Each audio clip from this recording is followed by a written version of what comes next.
Hello, good morning and good evening everyone. Today I'm going to cook pasta chicken with luncheon meat style spaghetti.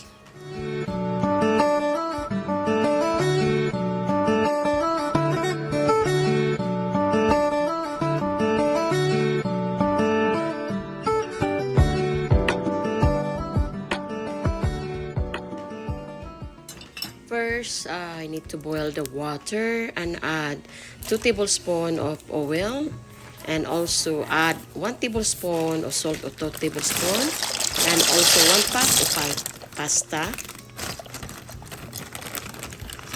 So you have to boil 10 minutes or 9 minutes guys, the pasta shells, and you have to make it well.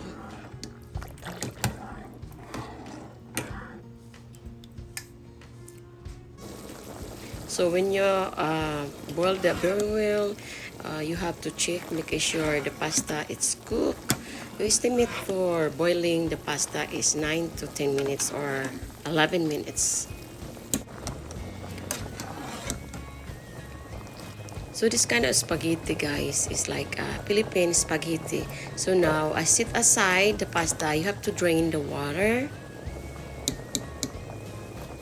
And I set aside a clean plate, and also after this guys, I need to wash the cold water, making sure the starch is get rid of the starch. So now the pasta is ready, and also you have to add 2 tablespoons or 1 tablespoon of butter or margarine.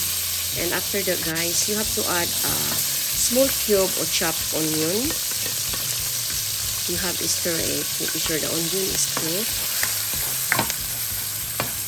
You stir it well, and then also 3 cloves of chopped fresh garlic, and you have to stir it also. So when the garlic is cooked,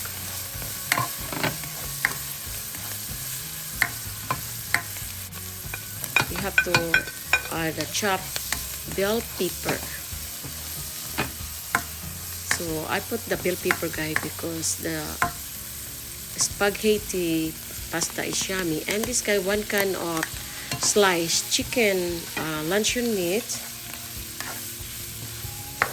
I sliced that small cube. So 1 tablespoon of black pepper. And this kind of spaghetti sauce is 1 pack large of spaghetti sauce in Philippines product. That sauce is already sweet. They have already sugar, everything, and also ketchup. So now you have to add spaghetti sauce.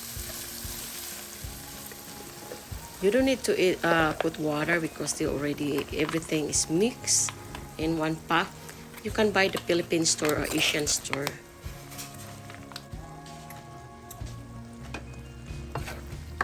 So you have to make it well, making sure it's mixed very well.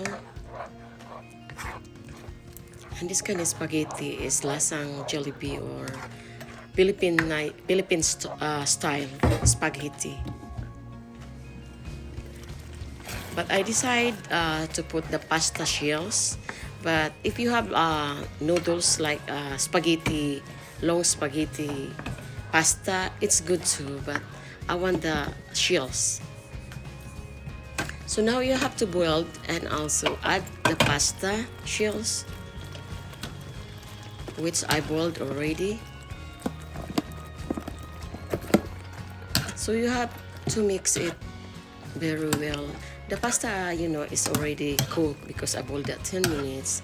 And make sure you have to mix the sauce with the pasta. And this kind of spaghetti is super yummy and like lasang Jollibee.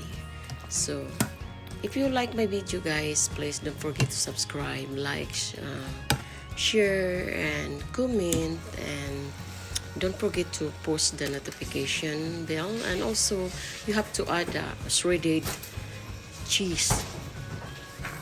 So every time I upload the video, you can update it. So please post the notification. So If you can leave the comments to make sure so as soon as possible, and I get you back so now the food is ready. Thank you for watching and visiting my channel. I'm very appreciate you all. God bless. Love you. Bye.